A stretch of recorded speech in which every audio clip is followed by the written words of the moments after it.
नमस्कार, आप सबका आदिमेश में आज बहुत बहुत स्वागत फिर से। आज की जो टॉपिक है ना, बेसिकली आज हम प्रेडिक्टिव टेक्निक्स डिस्कस करने वाले हैं। मैं कोशिश करूँगा आपको स्नैपशॉट दूँ ताकि मतलब आप ना उसे हर चार्ट पे अप्लाई कर सको। दूसरा, एक कॉन्वर्जेसन थोड़ा फ्री फ्लो रहेगा क्योंकि मैं ना पिछली वीडियोस के हिसाब से ना मैं चलता जा रहा था। मैंने सोचा एक स्ट्रक्चर बना लेते हैं, बट ना वो मेरा नेचुरल तरीका है नहीं। मुझे पसंद है चीज़ें फ्री फ्लो में चलें। कॉन्वर्जेसन के थ्रू टेक्निक्स मैं आपको देता रहूँगा। तो सबसे पहली बात, जो ना एक बहुत ही इम्पॉर्टेंट टेक्निक है जो हमेशा काम करेगी आपके केस में, ट्राइड एंड टेस्टेड है। उसमें सबसे पहला है कि जो सैटर्न है ना, उनके एस्पेक्ट्स देखिए आप। सैटर्न के ना एस्पेक्ट्स बहुत कमाल के हैं। ये ना एस के मेहता जी का रूल है, उनकी बुक से है, new dimensions, new rules and combinations in Hindu astrology. वहाँ से ये रूल्स आए हैं। तो अब क्या है ना, वो मैंने इतनी बार अप्लाई करके देख लिया ना कि अब ना वेरिएशंस भी समझ आ गए हैं। तो टेक्निक ना बड़ी सिंपल है। शनि के एस्पेक्ट्स को देखना हमने 3, 7, 10। शनि जहाँ भी है वहाँ से 3, 7 और 10वां घर वो एस्पेक्ट करेंगे। सपोज करिए किसी का शनि जो है 10वें घर में है, तो एग्जाम्पल के तौर पे अपने से तीसरा माने 12वां घर, अपने से 7वां चौथा घर, अपने से 10वां, और वो हो गया आपका 7वां घर। Counting Shani as the first. अब क्या है, ये ना एस्पेक्ट जो है ना शनि के, एस के मेहता जी कहते हैं बड़े इंटरेस्टिंग है, क्योंकि अब ना ये जो एस्पेक्ट अगर नीच के ग्रह पे पड़ गया ना, तो इट विल बिहेव एज कि वो एग्जॉल्टेड है, उच्च का है। और वाइस वर्सा, अगर उच्च के ग्रह पे पड़ गया तो it will behave as debilitated, नीच का बिहेव करेगा। अब उन्होंने एक लाइन में तो बोल दिया, सुनने में भी बहुत सिंपल सा है, बट ना इसका एप्लीकेशन का रीज़न भी पता होना चाहिए आपको। शनि जो है ना, वो ना मेहनत के कारक है, न्यायाधीश है। शनि जो है वो आपके कर्म कारक है, जजमेंट पास करते हैं। शनि ना काल है, समय। आपकी कुंडली में ना 100 राजयोग हो सकते हैं, फलित कब होंगे ना शनि डिसाइड करते हैं। ठीक है। और सबसे मज़ेदार बात यह है कि कुछ लोगों को ना देखो चीज़ें ना बहुत लेट मिलती है। राजयोग तो है, फलित हो रहे हैं जब शनि डिसाइड करेंगे। तो इस केस में आप देखिएगा, कोई भी चार्ट उठाइए, शनि अगर नीच के ग्रह को देख रहे हैं, it will behave as exalted first phase of life में। इसके मेहता जी ने ना लाइफ को 4 क्वार्टर्स में डिवाइड करा हुआ है। ठीक है। इस केस में फर्स्ट 2 क्वार्टर्स में अगर शनि नीच के ग्रह को देख ले तो वो उच्च का बिहेव कर रहा है। और इसका ना बहुत इंटरेस्टिंग लॉजिक है, क्योंकि शनि सपोज करिए अगर किसी नीच के ग्रह को देख रहे हो, नीच का ग्रह ना क्या है कि वो अब ना नीच के ग्रह को ना फर्क नहीं पड़ता, उसको आपकी मोरालिटी से कोई लेना देना नहीं है। उसको उससे लेना देना नहीं है कि यार मेरे को ना यहाँ से स्टार्ट करना था, मेरे को यार मैं ना ये छोटी मोटी जॉब नहीं करने वाला, मैं ना ये छोटा मोटा काम। नीच के ग्रह को ना उससे फ़र्क नहीं पड़ता। नीच का ग्रह आपको बिल्कुल बॉटम से स्टार्ट करवाता है, और शनि को तो ये सब पसंद है कि आप नीचे से स्टार्ट करिए, अपनी मेहनत करिए। नीच के ग्रह में ना वो एरोगेंस नहीं है, क्योंकि नीच के ग्रह को ना पता है यार मेरे पास ना कुछ है नहीं, तब उसके लिए मेरे को मेहनत करनी है। ठीक है। उस सिग्निफिकेशन में तड़पाएगा तपाएगा शनि देख ले, बट वो एग्जॉल्टेड का रिजल्ट देगा, क्योंकि ना अब ना मेहनत दिखेगी, अब ना षड्यंत्र रचे जाएंगे नीच का ग्रह तो। और आप इसी को उल्टा कर लीजिए, उच्च का है, फर्स्ट 2 क्वार्टर्स में नीच का रिजल्ट देगा, बाद में उच्च का अपना ओरिजिनल रिजल्ट बाद में देगा। अब क्या है ना कि उच्च के ग्रह को ना एक सर्टेन लेवल ऑफ एरोगेंस आ जाता है आप में। एक ना बुक है, डेबिलिटेटेड एंड एग्जॉल्टेड ग्रह। मैं उनके राइटर का नाम भूल गया, उन्होंने ना यही बोला, कलयुग में ना नीच के ग्रह अच्छे होते हैं। अब देखिए जो जो जो ग्रह उच्च के हैं ना, उनके ना सिग्निफिकेशन देखिए, वो ना वर्चुअस है बहुत। कलयुग में ना वर्च्यूज तो इतने चलते नहीं हैं, आजकल तो षड्यंत्र रचने पड़ जाते हैं। ऐसे केसेस में आजकल बोला गया है कि उच्च के सिर्फ उच्च के ग्रह ना अच्छा रिजल्ट नहीं देते, आपकी कुंडली में नीच के भी होने चाहिए। शनि वही अगर उच्च के ग्रह को देख ले, अब क्या हो रहा है कि उच्च के ग्रह को ना वो पर्टिकुलर एरिया जो ना आपका मास्टर्ड है, आप ना उस एरिया में ना आपको चीज़ें बहुत नेचुरली मिलती हैं, क्योंकि अभी आप फल भोगने आए हो ना, आपका कोई ग्रह उच्च का है, वो आपने उस पिछले जन्म में उससे रिलेटेड बहुत अच्छे काम करे हैं, इसलिए आपको वो उच्च का मिला है। राहु उच्च का मिल गया तो लोगों के लिए आवाज उठाइए, मंगल उच्च का मिल गया, लोगों के लिए लड़े हैं आप। तो आपको उसके इस जन्म में फल भोगने हैं, तो उसके सिग्निफिकेशंस ना आपको इतने इजीली मिल जाएंगे ना, आपको कदर नहीं है उसकी। और जब शनि देख लेंगे ना, अब आएंगे रियलिटी चेक्स। अब रियलिटी चेक्स मिलेंगे कि आपको लग रहा है कि आप ना केपेबल हो, और आप हो भी, क्योंकि ग्रह नेचुरली उच्च का है, पर शनि देख रहे हैं तो वो बोल रहे हैं कि मैं बिना मेहनत के तो नहीं देने वाला। उसका लॉजिक ये है। और इस केस में ना सपोज करिए मंगल उच्च का 10वें घर में, मतलब 10वीं राशि में होता है कैप्रिकॉन में, वो शनि की ना अपनी राशि, इवन देन भी अगर वो अपनी राशि में भी देख रहे हैं ना उच्च के मंगल को, तो भी वो नीच का रिजल्ट देगा। मुझे ना शुरू में लगा था ऐसा नहीं है, बट ट्राइड एंड टेस्टेड है, बहुत बार टेस्ट करके देख लिया है, ऐसे ही है भाई। ठीक है, अभी क्या है कि सपोज करिए फिफ्थ हाउस में है, अभी क्या है कैप्रिकॉन का राशि, सपोज करिए फिफ्थ हाउस में मंगल वहाँ चला गया। अभी क्या है ना कि मंगल वहाँ पे बैठा है 10वीं राशि में। अब 10वीं राशि और पहले 5वें घर को उठाओ तो आपको पता है कि अब ना अफेयर वर्क प्लेस में है, 5 और 10 का नेचुरल कॉम्बिनेशन है, तो अभी तो प्रमोशन और पोजीशन से रिलेटेड बातें हो रही है। अच्छा, और मंगल आ रहा है ना, तो वो ना बहुत जल्दी प्रमोशन ना दिलवा देता है, क्योंकि मंगल ना अपना हक छीन लेता, अपना हक लेता है, क्योंकि मंगल बोलेगा इट्स माई वे और हाईवे, मेरे तरीके से काम होगा। और वो अच्छा, वो ना ग्रुप को लीड करने वाला है, मंगल ग्रुप्स है ना, आपके ग्रुप को लीड करता है उच्च का मंगल। पर अब क्या हो रहा है कि ना, अब ना ग्रुप जो है ना वो अब आपके ना कुछ कुछ पोर्शन आपके खिलाफ हो रहे हैं, अगर शनि देख रहा है तो। ऐसे केस में क्या हो रहा है कि अब ना इंसान को लड़ाई करनी पड़ रही है, अब ना अफेयर हो रहा है वर्क प्लेस में, जिसकी वजह से लड़ाई हो रही है, क्या पता वो फिजिकल फाइट भी हो जाए और उस वजह से पोजीशन में प्रॉब्लम आए। ये उसका एक नॉर्मल रिजल्ट है। ठीक है, ये तो हुआ शनि के एस्पेक्ट का टेक्निक। अब इसको अप्लाई करिए, काम करता है। सेम वे आपको नीच का भी अगर देखना ना, मैं आपको बता देता हूँ। सपोज करिए मरकरी किसी का नीच का है, अभी तो आपको पता ना यार, बिजनेस तो बिल्कुल जीरो से स्टार्ट करना है, और शनि देख लेता है ना, तो अब क्या है कि इनिशियल जो फर्स्ट 2 क्वार्टर्स ऑफ लाइफ है, वहाँ पे ना रिजल्ट्स आ रहे हैं आपको कि अब ना वो बिजनेस जो है नॉलेज के बेस पे चल रहा है। आपका आपकी नॉलेज है ना, वो ना उस बिजनेस को एक्सपैंड करेगी। बृहस्पति की राशि है ना, बिजनेस को एक्सपैंड करेगी। शनि है वो स्ट्रक्चर लेके आ रहा है वहाँ पे, क्योंकि बुध जो है ना, नीच का बुध को ना डायरेक्शन नहीं है, अंधेरे में चल रहा है। शनि ना थोड़ा सा स्ट्रक्चर लेके आते हैं उसमें, और वो आपको हेल्प करेगा इनिशियली बिजनेस बिल्ड करने में। Second half of the life issues create होंगे, सडन लॉस आना, है ना। बिजनेस में मरकरी पाइसेस है, सपोज करिए 7th हाउस में है, तो बिजनेस पार्टनरशिप्स ना लॉस करवा रहे हैं, या फिर बिजनेस में पार्टनरशिप्स की वजह से लॉस हो रहे हैं। पर वो second phase of the life है, first phase of the life में ये आपको सेटअप अच्छा करवाएगा, ग्राउंड जीरो से स्टार्ट करवाएगा। एक और टेक्निक है, मरकरी इसी पाइसेस में हो, शनि देख रहा हो, अब तो, अब देखिए नीच का ग्रह है ना, शनि कर्म कारक है, उसने देख लिया, सपोज करिए 7वें घर में ही है, तो अब ना इंसान का शोरूम नहीं है, दुकान है, गलियों में जाके छोटी सी दुकान है। नीच का ग्रह है ना, तो घुट के रहना है थोड़ा सा, तो गलियों में दुकान है, छोटा सा ऑफिस है, कुछ बड़ा नहीं है। अच्छा, अब ना जो मेन चीज़ मेरे को आपको सिखानी थी, खैर ये भी बहुत इंपॉर्टेंट है, बट ना प्रेडिक्शन पे आप डिराइव कैसे करते हो। एजेंडा जो है ना वो ये है कि ट्रिगर पॉइंट क्या है, आपको प्रेडिक्शन करनी है, पर उसका ट्रिगर पॉइंट क्या है, प्रेडिक्शन ट्रिगर कहाँ हो रही है, कैसे हो रही है।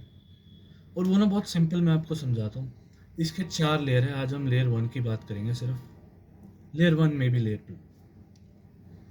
सबसे पहले तो देखिए कि कौन सा हाउस है, आप कौन से हाउस की प्रेडिक्शन करना चाह रहे हो।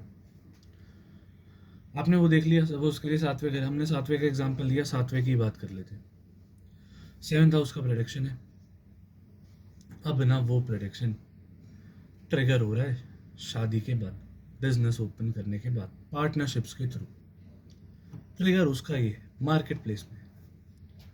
फॉर एग्जाम्पल सपोज करिए अभी ना 7वें घर में स्कॉर्पियो का राशि आ गया, तो अब तो बहुत सिंपल है ना, 7वें घर का थीम जो है वो मैरिज है। अब ना अब वो ट्रांसफॉर्मेशन ना स्कॉर्पियो को ट्रिगर करना है, उसका कीवर्ड है ये।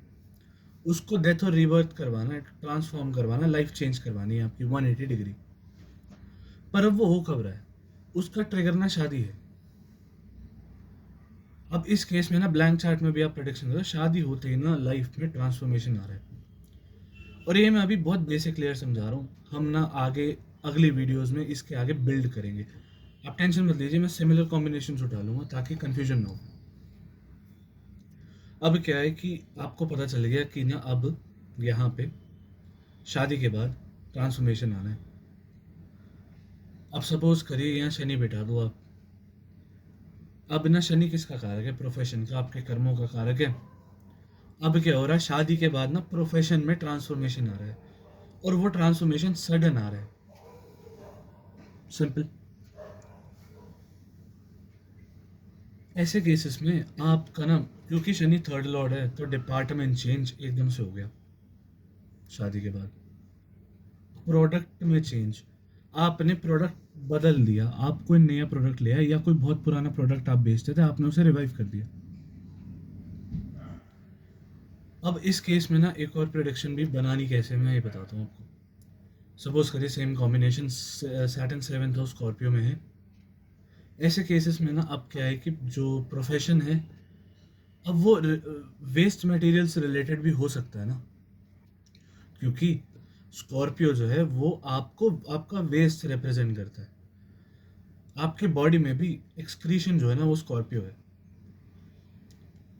अब वहाँ पे सैटर्न आ गया 7th हाउस में। अगर आपको बिजनेस लेना है, वैसे तो 12th भी लेते हैं, पर आपने 7th को बिजनेस लेना है, तो 7th हाउस में भी अब स्कॉर्पियो का राशि में सैटर्न है, तो प्रोफेशन और business related to waste material, waste management का बिजनेस हो सकता है।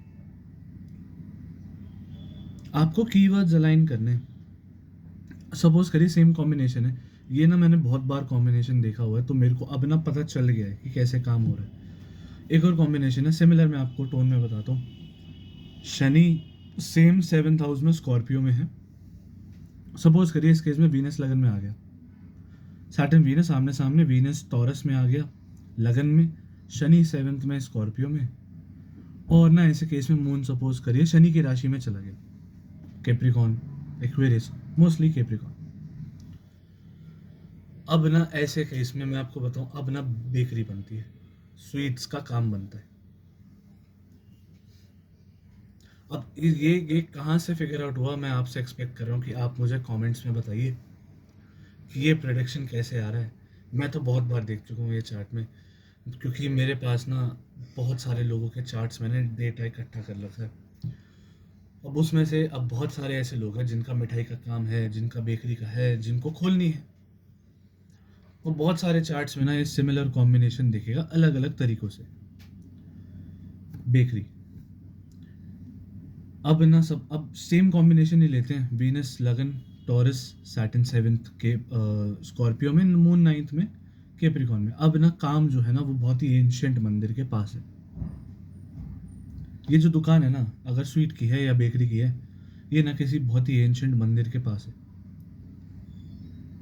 और वो मंदिर ना उतना पुराना है, वो आपके बर्थ से पहले का है।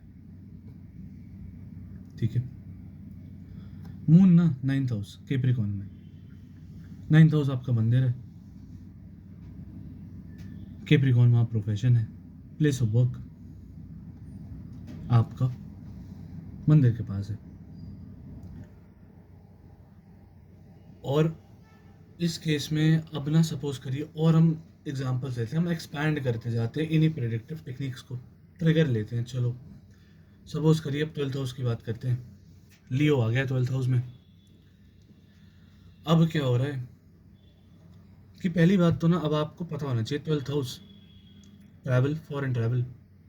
और इस केस में ना हर बार ना आप इंडिया से बाहर नहीं जा रहे, अपने सिटी से भी बाहर जा सकते हैं। लॉस का घर है, आपकी नींद का घर है, आपके देने का वो घर ना मोक्ष का है, वो बेसिकली वो घर ना आपसे चीज़ें लेता है, वो डोनेशंस का है, वो गिफ्ट का है, वो घर ना बेसिकली आपके, वो घर ना आपके कंट्रोल में नहीं।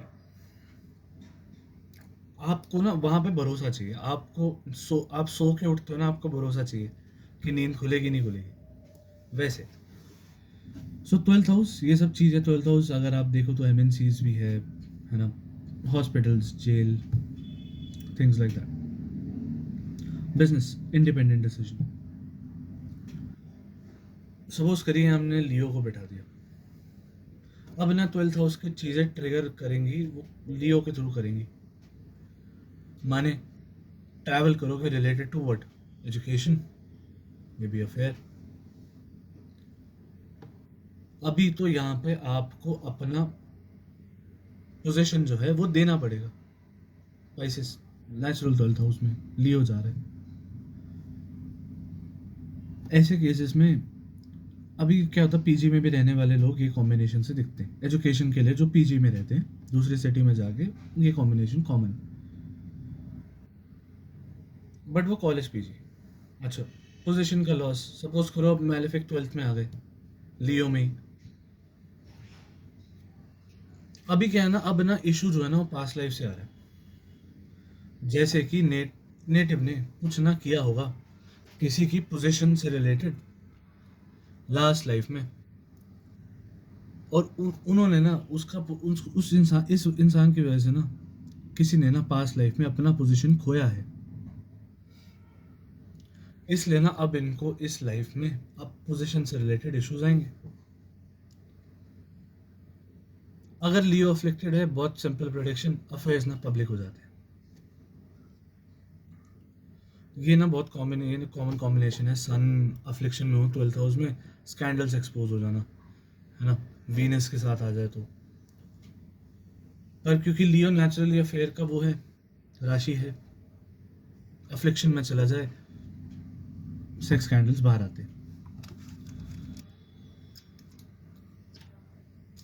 अभी क्या है कि सपोज करिए ये स्कैंडल का कॉम्बिनेशन बना हुआ, इसमें ना अभी सपोज करिए 10th लॉर्ड और 10th हाउस में सन या 10th लॉर्ड कनेक्ट हो जाए या सैटर्न से कनेक्शन बन जाए, तो अभी तो फिर पोजीशन का लॉस हो रहा है ना प्रोफेशन में इस स्कैंडल की वजह से।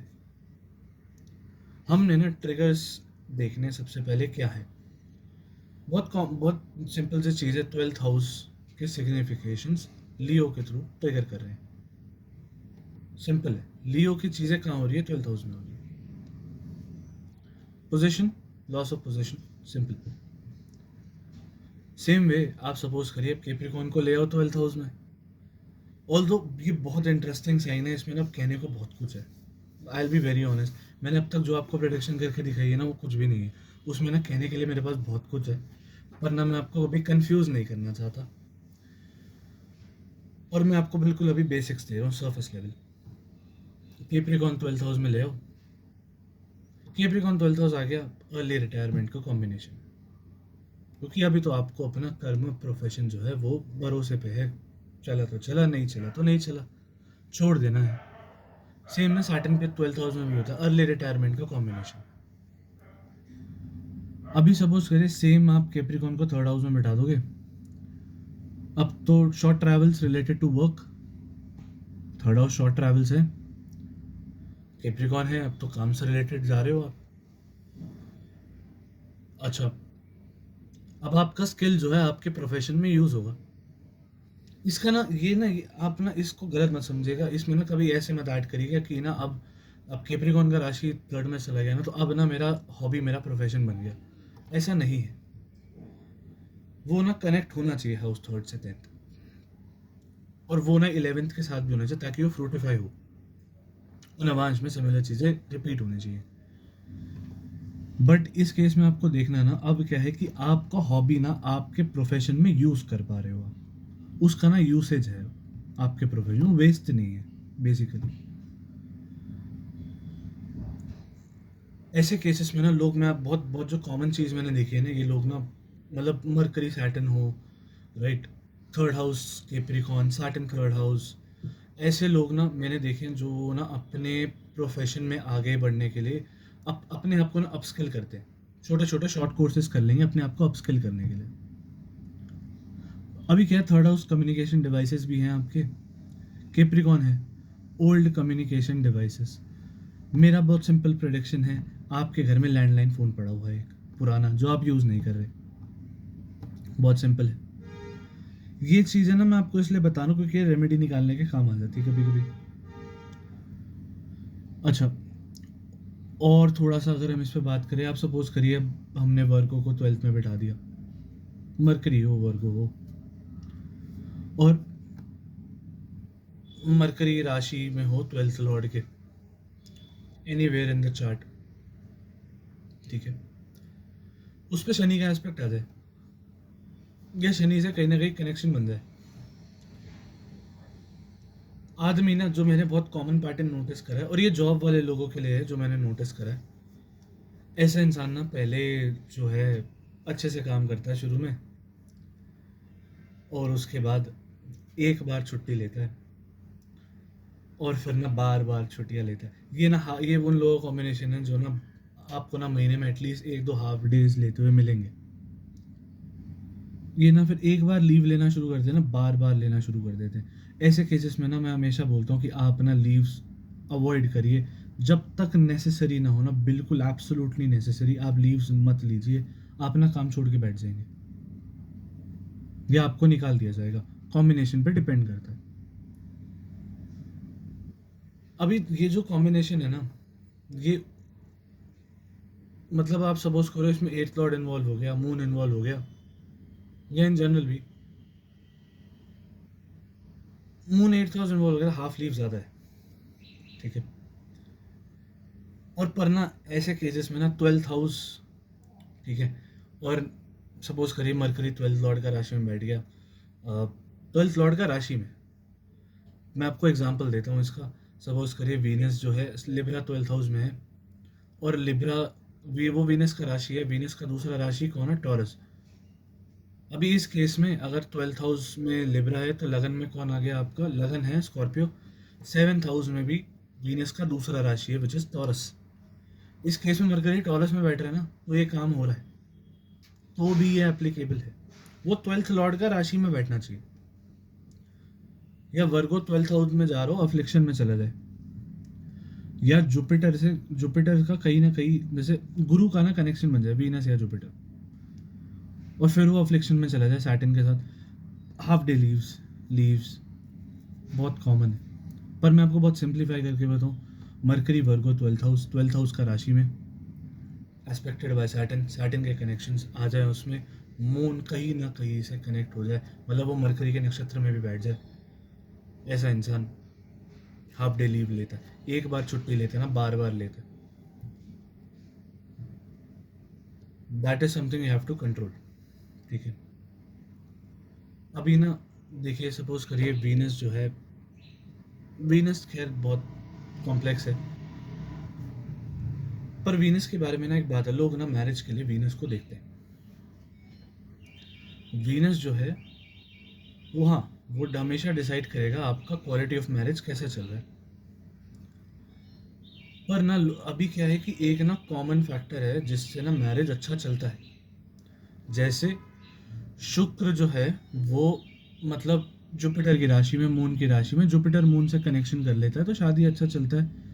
मतलब 9th में बैठ गया, 7th लॉर्ड 9th में चला गया, 7th लॉर्ड 4th में चला गया, it is better 4th Lord 7th में आ जाए, 5th लॉर्ड 7th में आ जाए। ये अच्छे कॉम्बिनेशन है शादी के। और वही अगर उन्हें शनि मंगल देख ले तो ऐसा बोला जाता है कि वो शादी में ना अब ना प्रॉब्लम है, आप रह रहे हो किसी भी तरीके से। पर जो मैंने पर्सनली देखा है और मेरा पर्सपेक्टिव इसमें ये है कि वीनस पे ना, वीनस ना बैलेंस का राशि है, उसका मूल त्रिकोण लिब्रा है, वो ना बैलेंस की राशि है। तो शादी अच्छी चलने के लिए ना दोनों बेनिफिक और मेलेफिक एस्पेक्ट दोनों होना, अगर वीनस पे बैलेंस, तो शादी बहुत अच्छा चलता है। बहुत बेनिफिक होता है ना तो इंसान फिजिकल एस्पेक्ट ऑफ लाइफ में इंटरेस्टेड नहीं रहता इतना, और बहुत मेलेफिक होना तो लड़ाई झगड़े ज़्यादा होते हैं, फिजिकल वायलेंस तक देखा गया है। तो दोनों का बैलेंस है ना वो ज़रूरी है, क्योंकि मैलेफिक्स होते हैं ना उनको फिजिकल एस्पेक्ट चाहिए, वो आपसे चीज़ें लेते हो, एनर्जी का ड्रेनेज है।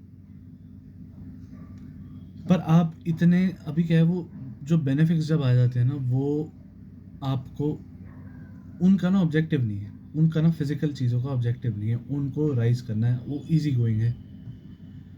पर शादी में अगर प्रॉब्लम्स आप दोनों ना अगर प्रॉब्लम्स के साथ डील नहीं कर पा रहे, सब अच्छा चल रहा है ना, तो आप समझ लीजिए कुछ भी अच्छा नहीं चल रहा है, क्योंकि ना एक मोमेंट आएगा जब कुछ खराब होगा तो सब ना फॉलो अपार्ट करने लग जाएगा चीज़ें, और बेनिफिट्स ना लड़ाई झगड़ा नहीं करेंगे। मंगल है ना वो ना आपसे झगड़ेगा पर आपको ही ना आपको जाने नहीं देगा। और मैं प्रेफर करूँगा कि ऐसे केसेस में कि शुक्र के दोस्त देख लें उसको, अगर मैलेफिक भी है ना दोस्त देख लें, शनि देख ले, इवन राहु भी देख ले।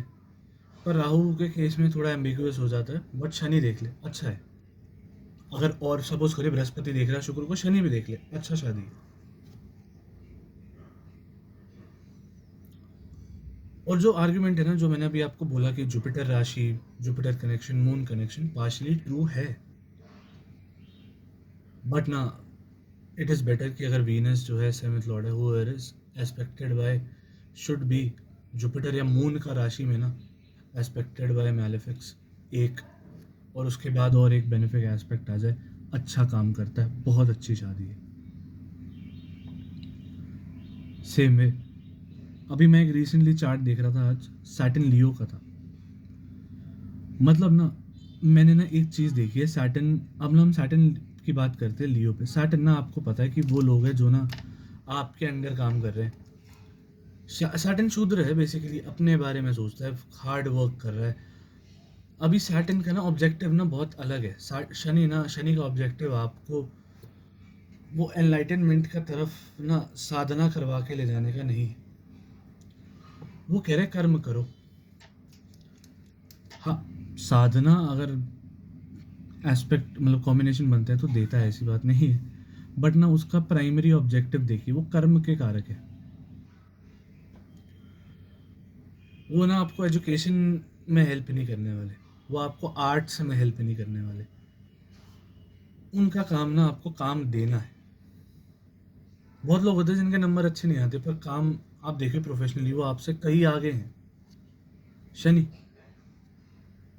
आज एक चार्ट आया था जिसमें शनि लियो में है, और मैंने ना एक चीज़ नोट डाउन करके ना रखी हुई है अपनी बुक में। शनि फायर साइन में होता है ना, इंसान को जलना पड़ता है उस पर्टिकुलर हाउस में, उन पर्टिकुलर सिग्निफिकेशंस के रिलेटेड। ये जो केस आया था शनि लियो में था, अब इन्हें जलना पड़ेगा अपना पोजीशन बचाने के लिए। अभी शनि लियो है ना, शनि ना प्रेशर क्रिएट करता है, तो शनि अभी कहाँ प्रेशर क्रिएट करे, लियो पे, और लियो का शनि ना वैसे ही ना बागी बन जाता है, सुनता नहीं है। अब ना कांस्टेंट इंसान अंडर प्रेशर अपनी पोजीशन को लेके, वाई अंडर कांस्टेंट सुपरविजन है। ऐसे इंसान को ना लोग माइक्रो मैनेज करना शुरू हो जाते हैं। आप ना देखिए शनि लियो का ना बहुत ही कॉमन लाइन है जो इनको सुनने को मिलता है। सपोज करिए अगर ये मैनेजर है इंसान, तो आपको ना एक लाइन सुनने को मिलेगी, इसको मैनेजर बनाया किसने, शनि का दशा में। पोजीशन ना चैलेंज हो जाती है, और अब ना कांस्टेंट प्रेशर में आपको ना, आप देखना ये इंसान के पास, ये इंसान ना एक मतलब आप इसको बोलोगे ना मतलब रिपोर्ट बनानी, आप ऐसे केस में देखना बहुत ऐसे आगे खड़ा हो जाएगा या फिर बगल में बिठा लेगा अपने की काम करो। शनि का दशा अगर वो लियो में है तो जलाएगा, वो तपाएगा। तो प्रिडिक्शंस ना ऐसे है, प्रिडिक्शंस का सार ये। एंड ऑफ द डे मैंने आपको थोड़े बहुत स्नैपशॉट्स दे दिए टूवर्ड्स द एंड अभी, बट मैंने ना शुरू में आपको ट्रिगर सिखा दिए थे, बता दिया कैसे हो रहा है। वो हाउसेस पे एप्लीकेबल है पर वो ग्रहों पे भी है। तो आई वुड होप कि आपको इससे हेल्प मिली हो।